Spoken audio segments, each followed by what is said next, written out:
नमस्कार मैं किसान दोस्तों, स्वागत है आपका किसान मित्र चैनल पर। आज हम बात कर रहे हैं पीएम किसान सम्मान निधि योजना के 2025 की 20वीं किस्त के बारे में और नए बदलाव के बारे में।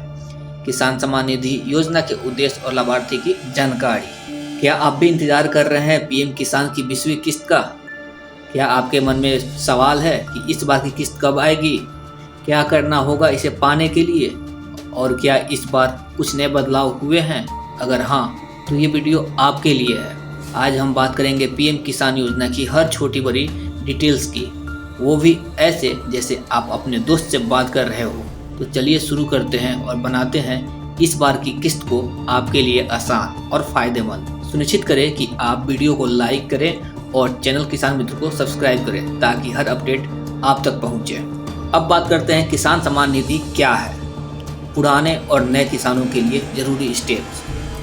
किसान सम्मान निधि योजना भारत सरकार का एक पहल है। इसका उद्देश्य है किसानों को अस्थायी आय प्रदान करना। इसके तहत सरकार की प्रति वर्ष 3 किस्तों में छोटे सीमांत किसानों को 6,000 रुपए की सहायता राशि देती है। सबसे पहले अगर आप पहले से पीएम किसान के लाभार्थी है यानी पुराने किसान, तो सुन लीजिए, इस बार 20वीं किस्त पाने के लिए आपको कुछ चीजें करनी जरूरी होगी, जैसे कि ई-केवाईसी। अगर आपने अभी तक ई-केवाईसी नहीं कराई तो तुरंत करा लें। आप अपने नज़दीकी जन सेवा केंद्र CSC जाएं या पीएम किसान की वेबसाइट पर ऑनलाइन इसे पूरा करें।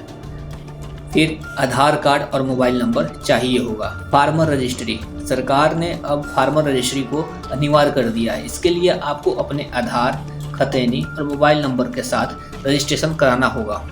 सिर्फ पीएम किसान सम्मान निधि नहीं, बल्कि किसान क्रेडिट कार्ड और फसल बीमा जैसी योजनाओं के लिए भी ये सब जरूरी है। और जमीन का सत्यापन, आपकी ज़मीन आपके नाम पर होनी चाहिए। अगर दादा परदादा के नाम पर है तो इसे अपने नाम पर करवाएं। खतैनी और बैंक खाता आधार से लिंक होना चाहिए।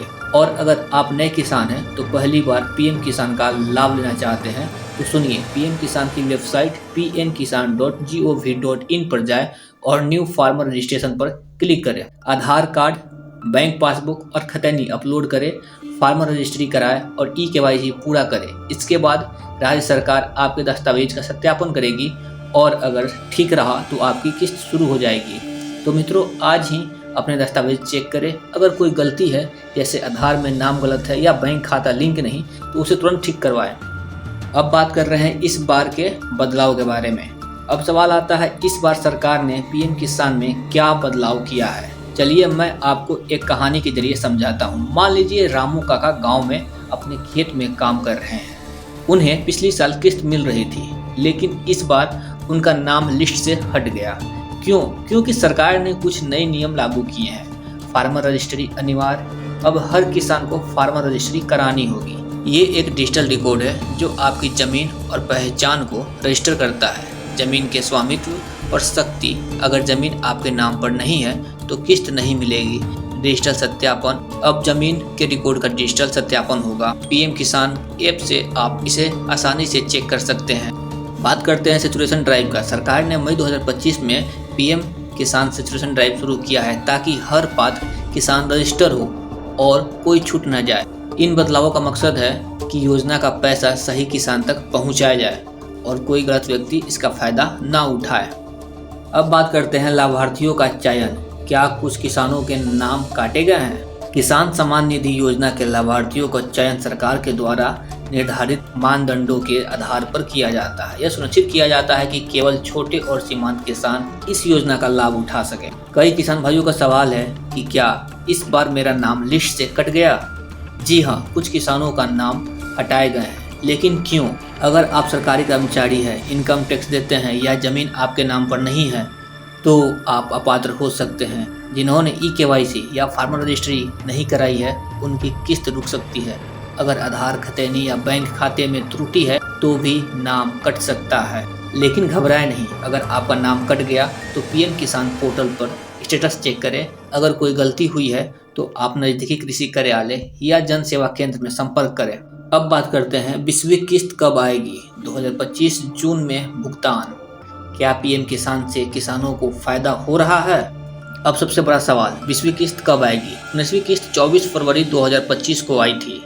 हर 4 महीने में किस्त आती है, तो 20वीं किस्त जून 2025 में आने की उम्मीद है, लेकिन सटीक तरीके से जानने के लिए पीएम किसान की वेबसाइट चेक करते रहें।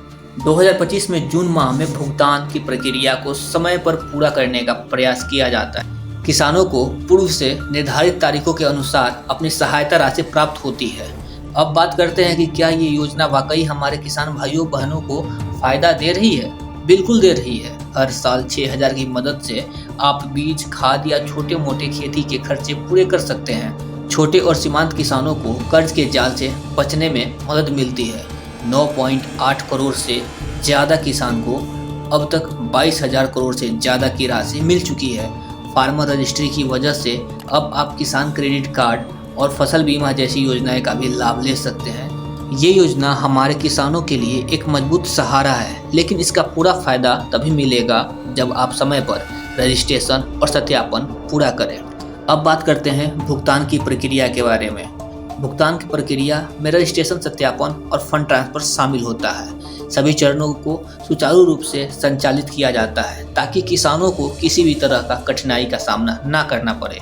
तो मेरे किसान मित्रों, अब समय है एक्टिव होने का। आज ही अपने दस्तावेज चेक करें, KYC, फार्मर रजिस्ट्री और ज़मीन का सत्यापन पूरा करें।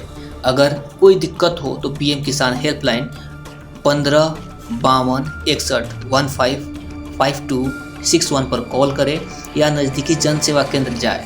और हाँ, अगर आपको ये जानकारी पसंद आई तो इस वीडियो को लाइक करें और किसान दोस्तों के साथ शेयर करें और किसान मित्र चैनल को सब्सक्राइब करें।